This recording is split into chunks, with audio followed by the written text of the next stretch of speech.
L'accord de paix qui était un bon accord, qui était imminent. Vous vous souvenez, on en parlait, c'était pas plus tard que mardi dernier. Eh bien, les États-Unis ont repris leur frappe contre l'Iran. Écoutez, Donald Trump. Eh bien, on va les attaquer. On va les attaquer fort, sur la base de ce qu'ils ont fait à notre hélicoptère, oui. Regardez, ça fait déjà quelques mois que je travaille avec l'Iran et ils devraient signer cet accord. C'est un bon accord. Je leur ai accordé une pause sur la demande du Pakistan et le Premier ministre pakistanais est un homme superbe. D'ailleurs, il y aurait eu une guerre nucléaire si je n'étais pas intervenu entre le Pakistan et l'Iran.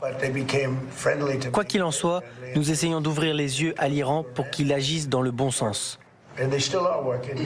Bon, et depuis mardi, donc les frappes américaines ont repris. Téhéran a riposté et voudrait fermer aussi complètement le détroit d'Ormuz de nouveau. Est-ce qu'on peut dire, Ksenia Fedorova, que la guerre reprend officiellement? Mais en fait, la négociation était toujours un peu dans les formats de bombardement parce que les cessez-le-feu étaient très fragiles et on ne pouvait pas vraiment dire que c'était la vraie diplomatie parce que c'était le coup de pression de deux côtés. Aujourd'hui, oui, on a l'impression que ça a repris, mais la question, est-ce que ça va reprendre vraiment vers une guerre de grande échelle avec les opérations terrestres? Moi, je ne pense pas. Je pense que ça, c'est peut-être une autre façon de mettre encore plus de pression sur l'Iran et après reprendre les négociations, parce que Donald Trump cherche un accord qui va le permettre d'annoncer une victoire. Sauf que l'Iran ne peut pas accepter un accord qui sera un échec pour rien. Donc là, on est toujours dans la situation d'impasse. Mais à mon avis, l'Iran quand même a encore plus de cartes et le temps par rapport aux États-Unis, parce que les États-Unis ont besoin de sortir de ces conflits. Ils n'ont pas mené les États-Unis, à mon avis, dans une guerre qui va durer, qui va coûter très cher et qui va coûter cher politiquement à Donald Trump.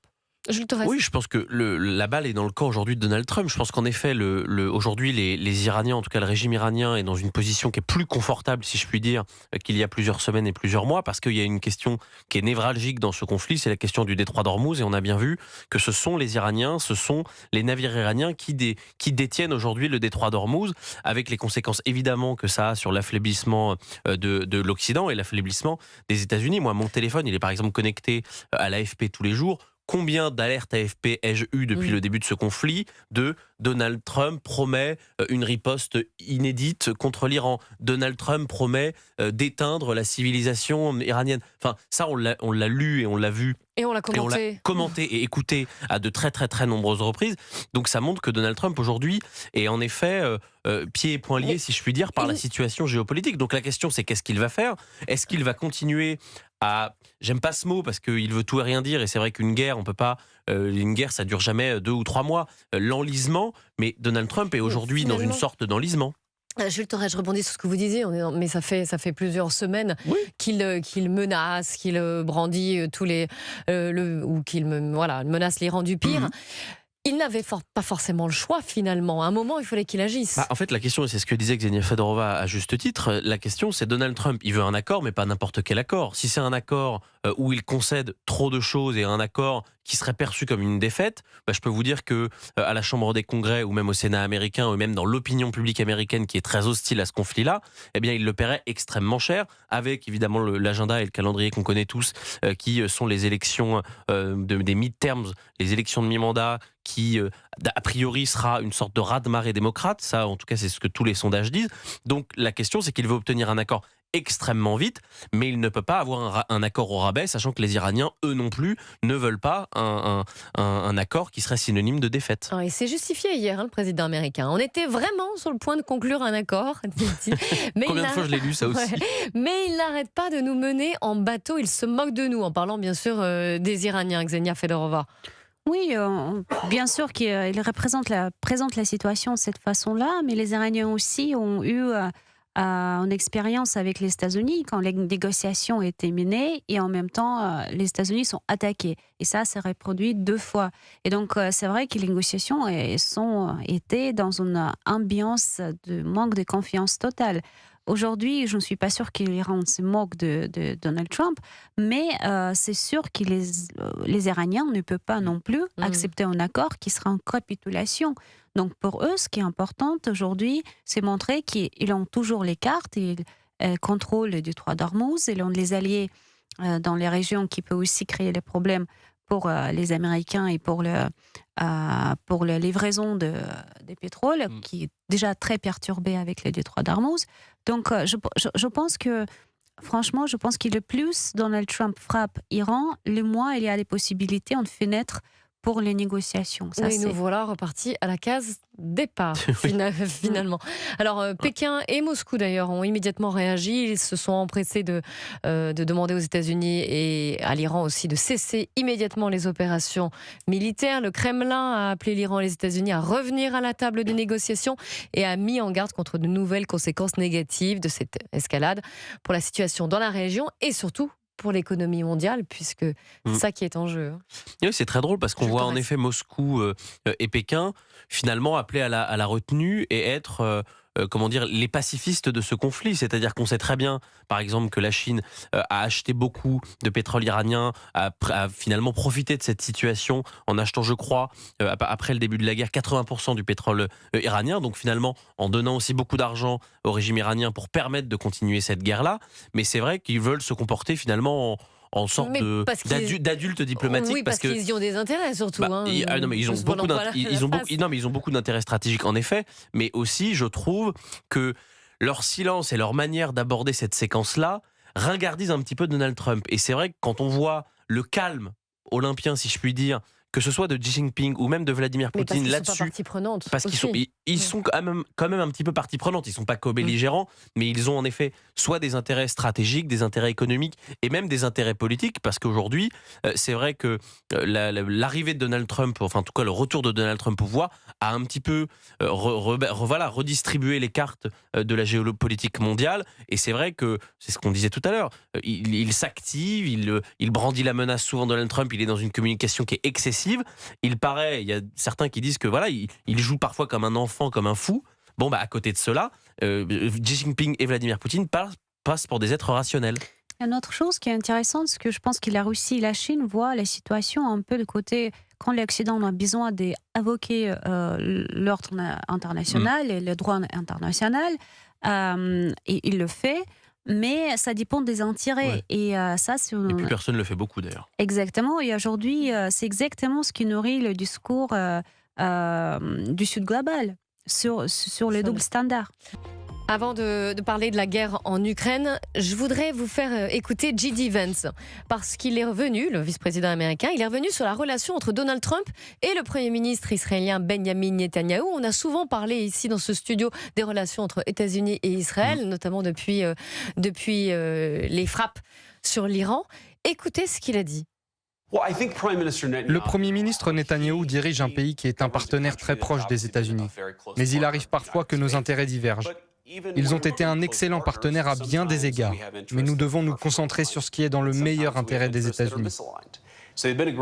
Lorsque nos intérêts divergent, nous devons malheureusement, au détriment des Israéliens, choisir le camp du peuple américain, ce que nous faisons toujours. C'est intéressant, Jules Torres, parce que les relations entre Donald Trump et le dirigeant israélien se sont nettement dégradées, voire tendues les semaines dernières. On se souvient de la déclaration rapportée par un média du président américain qui a lancé même à Benjamin Netanyahou qu'il était complètement fou, enfin d'après ce qui a été rapporté en tout cas. Donc c'est intéressant d'avoir le point de vue du vice-président. Oui, qui qualifie tout de même Benjamin Netanyahou de bon partenaire. Donc on voit encore qu'il y a des relations. Et sur Donald Trump, c'est vrai que quiconque n'a pas déjà été insulté une fois par Donald Trump, à mon avis, ne rentre même pas dans sa case des amis proches. Mais tout ça pour dire que moi, je trouve que ce que dit J.D. Vance est très entendable. Et je pense que d'ailleurs, ça va susciter une certaine curiosité, je pense, chez les Américains.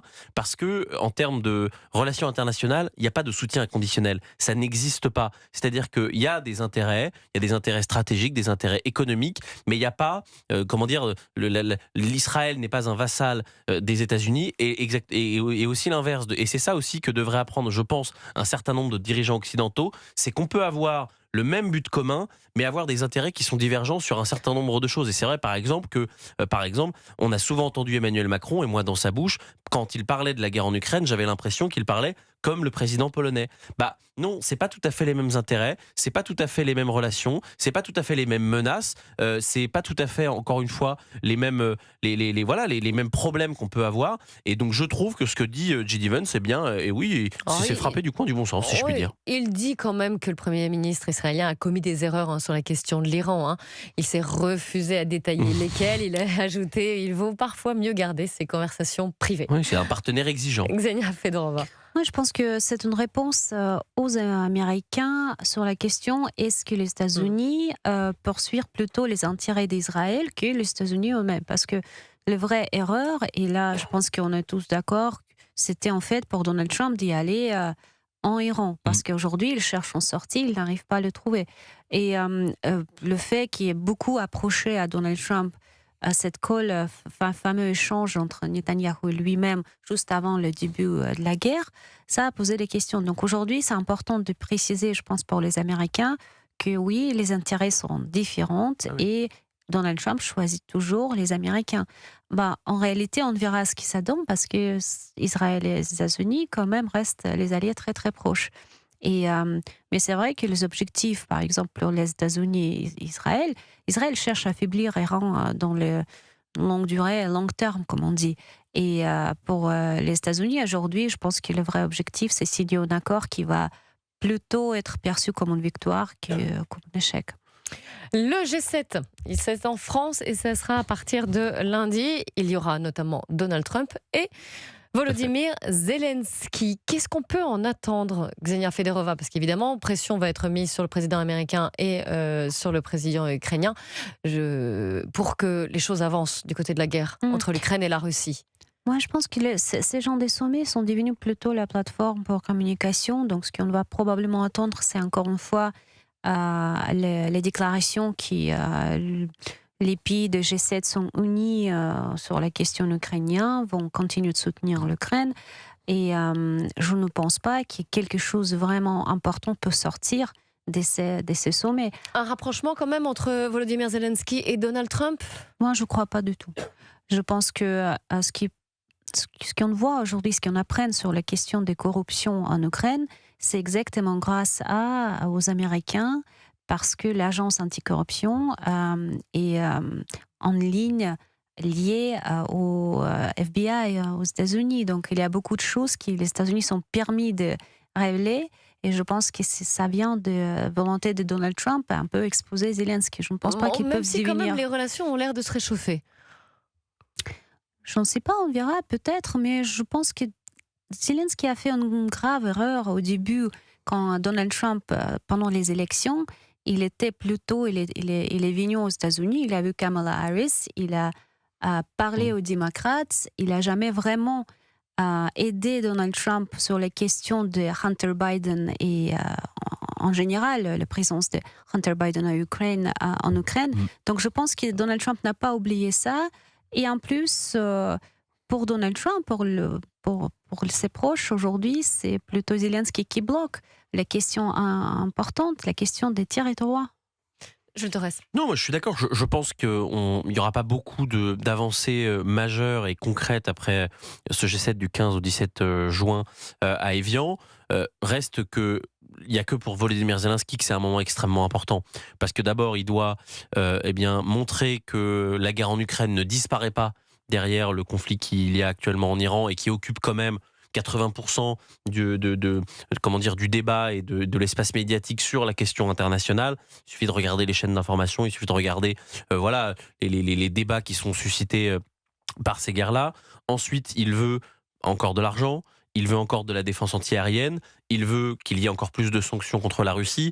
Et tout ça, Donald Trump, on a plutôt l'impression qu'il est moins disant sur ces choses-là. C'est-à-dire qu'il réclame moins de sanctions pour la Russie, que sur l'argent, il a dit qu'aujourd'hui, l'argent allait plutôt pour les Américains en premier lieu. Et sur la défense antiaérienne, on voit bien qu'il est plutôt tenté de lâcher l'Ukraine que de poursuivre et d'aller encore plus loin sur l'aide à l'Ukraine. Même si Volodymyr Zelensky apparaît un peu plus en position de force ces derniers temps. Il nous reste quelques instants, quelques minutes. Je voudrais qu'on revienne sur ce qui qui s'est passé à Belfast. Il y a eu une nouvelle nuit de violence après l'attaque au couteau d'un réfugié soudanais. Les manifestants sont descendus dans la rue, parfois très violemment.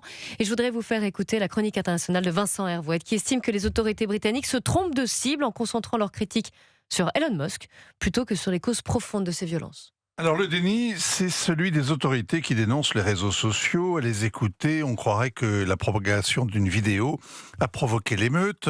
Les images ont envahi la toile comme un virus. C'est vrai qu'elle égore la vidéo. On voit le Soudanais avec son couteau de cuisine essayant de trancher la gorge à sa victime. Mais le problème ne serait donc ni le couteau ni l'assassin, mais Elon Musk, Facebook, X, les sites qui ont laissé voir ça. Et l'Arcom local met en garde. Les plateformes, elles ont des obligations légales, évidemment. Le déni, c'est la presse écrite qui parle de l'agression comme d'un fait divers. Jules Torres.